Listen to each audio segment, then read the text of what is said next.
my name is Jennifer Donner, and I work at the OU-Tulsa Schusterman Library as a graduate research assistant. The book that I recommend is called Elf Quest. It's actually a graphic novel. The first one is called Fire and Flight, and as most graphic novels, it's a compilation of the first 4 or 5 comic books that they released in the early 70s. And I guess the reason that it really inspired me is when I first read it in the, I guess, the late 80s. I was still young and impressionable, and a lot of the topics that are discussed in there, kind of different situations of learning how to deal with hate and somebody trying to basically destroy your way of life. But also showed different characters.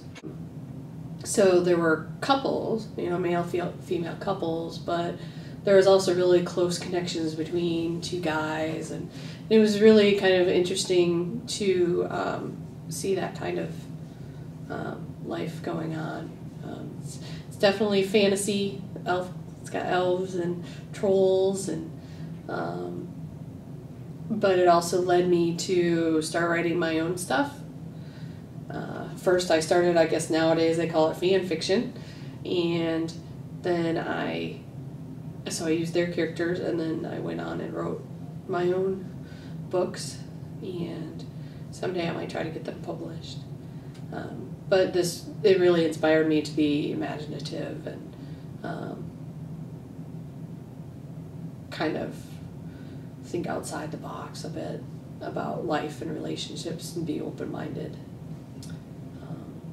I would definitely recommend this for pretty much anybody who likes fantasy and science fiction and comics. The authors are Richard and Wendy Pinney. Wendy does the drawing. Richard was more of the marketing kind of background.